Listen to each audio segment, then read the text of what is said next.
Hi guys, today I'm going to talk about all the rules for the modal auxiliary verbs. Modal auxiliary verbs are very important when it comes to spoken English or written English. Once you know the rules, the errors you make in English grammar can be minimized to a large extent. So, what are modals or what are modal auxiliary verbs? These verbs are used to change the meaning of other verbs, or it can also be used to express the mood or attitude of a speaker. Here is a list of modal verbs. Modal verbs can be of two types: true modal auxiliary, which is will, shall, would, should, can, could, may, might, and must, and semi-modal auxiliary verbs, which are dare, need, used to, and ought to. Let's start with may and might. May and might is used to show a possibility. For example, it may rain or it might rain.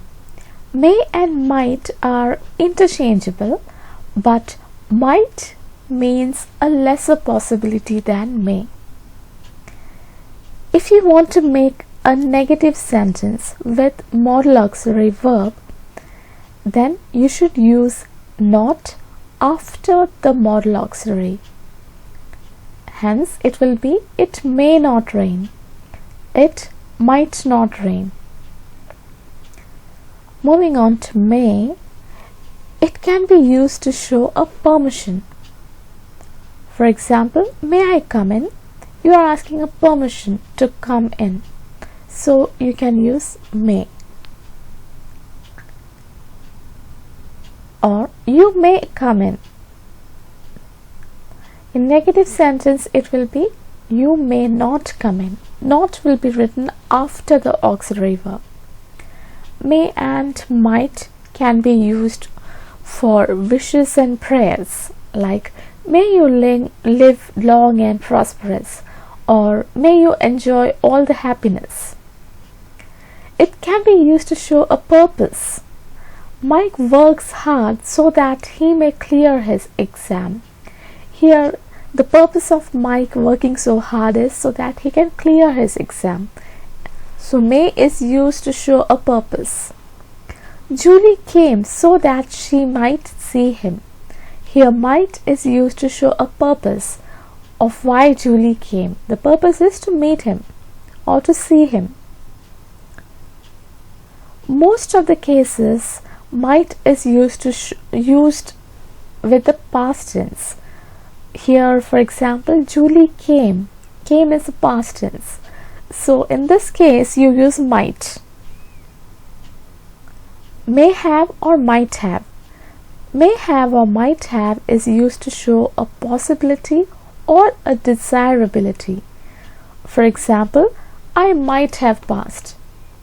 You are showing a desirability that you might have passed, or you may have passed. I may have passed. Negative sentence can be use not after the auxiliary verb, that is, I might not have passed. I may not have passed. Interrogative. In interrogative, identify the auxiliary verb and bring it to the front. Might I have passed? Can. Can is used to show ability.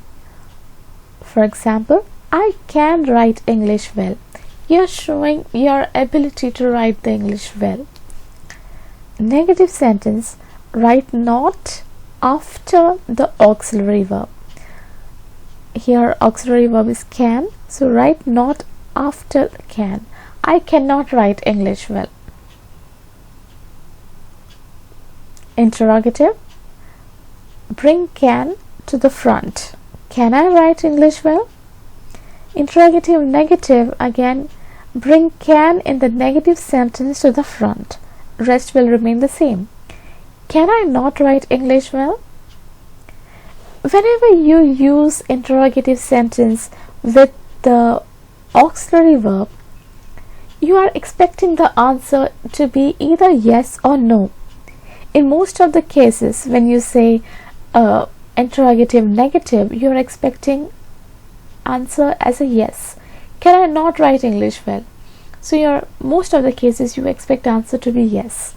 If you want a descriptive answer, you should not be using auxiliary verb to start the sentence or to ask a question. If you want a descriptive answer, you should be using the WH questions. Can be used to show an order or a permission. Yes, you can leave now. So you are giving a permission to a person that you can leave now. You can take my CD. Here you are using can as an alternative to may.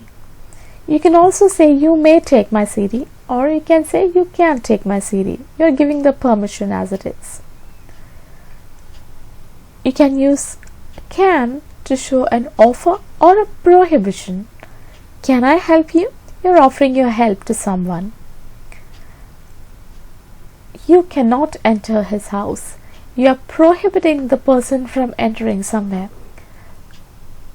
Could can be used for a polite request. Could you please read this for me? Could you please lend me your book? Could can also be used to show a possibility. Who is he? The answer to this question is, if you do not know the answer, you are just guessing. He could be his father. So you're showing a possibility here. So could is used as a possibility. How old is your uncle? You don't know your uncle's age, so you're just guessing. My uncle could be 60.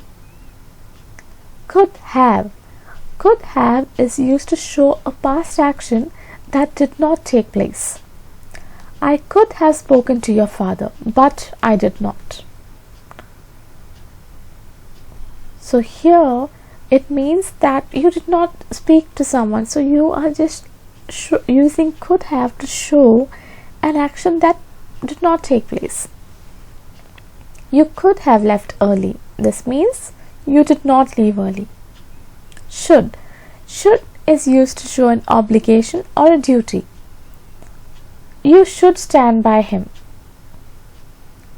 In negative sentence, use not after the auxiliary verb. You should not stand by him.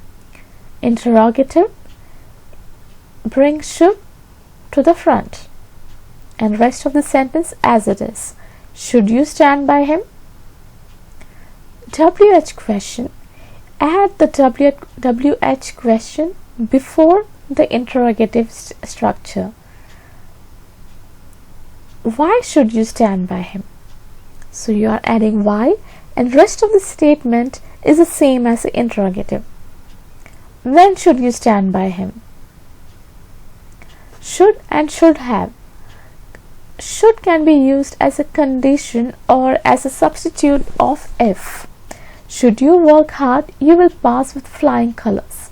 Here you are using should as a substitute of if. Should have. Should have is used to show an action that did not take place. You should have stood by him, but you did not. So it shows a past obligation which most of the times did not take place. Must. Must is an obligation and a necessity, but the must is a stronger obligation than should. You must follow traffic rules. You can say you should follow traffic rules, but here must gives a larger emphasis. A bigger must emphasizes that you must follow the traffic rules or else you will be penalized. As an order, you must not sing here. He must not leave tomorrow. You can use must to show a determination. I must help them. As an inference, he has a sports bike. He must be rich. Must have. Must have is again a past action that was not performed. You must have followed the instruction manual, but you did not. Negative. You must not have followed the instruction manual. Here you should use not after must. Most of the times we think that must have is a single auxiliary verb. Hence, while making it negative, we must add not after have, but that is incorrect. You should always use not after the auxiliary verb, no matter if it has have or not. Interrogative. Bring must to the front and the rest will remain the same. Must you have followed the instruction manual? WH question. Add the WH question before the interrogative structure. Why must you have followed the instruction manual? When must you have followed the instruction manual? Ought to. Ought to is used to show a moral duty or an obligation or an advice. You ought to help the needy. It's your moral obligation to help the needy. So you're using ought to over here. Negative sentence. You ought not to help the thieves.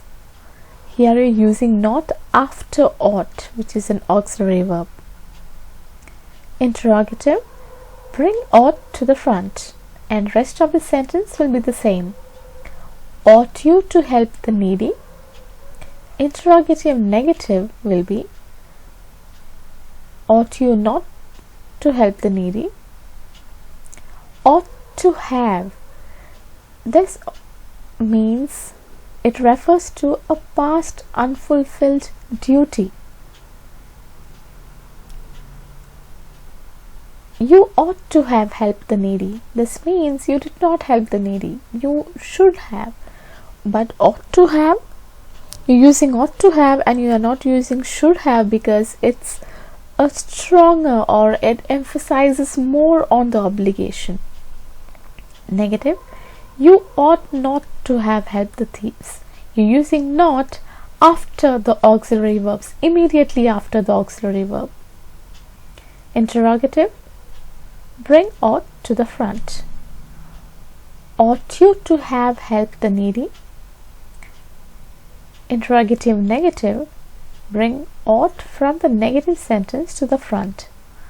Ought you not to have helped the needy? Would and used to. Would and used to can be used to show past habitual actions. Tina would go out for a morning walk with me. This means in the past, she almost every day or regularly Tina used to come out with me for a morning walk. He would sing at noon. This shows an habitual action in the past. Steve used to go to college by train. I used to go to New York. Need. Need is used to show an action that was not necessary. He need not have gone to the movies. You do not need to do this for me. In most of the cases, need is used either with a negative sentence or interrogative sentence. Need I come back later? Need he wait for you? Dare. Negative form. You dare not go out in the rains. You dare not speak to him. Mostly dare is used for in the negative form or in the interrogative form. Dare you go out in the rains now? Dare you speak to him? So that's it for now, guys. Please subscribe to my channel for more such videos. Give a thumbs up and also share it with your family and friends. I'll leave the link to my blog in the description box. You may check that for more details around auxiliary verbs and more examples. Thank you for watching, guys. Bye.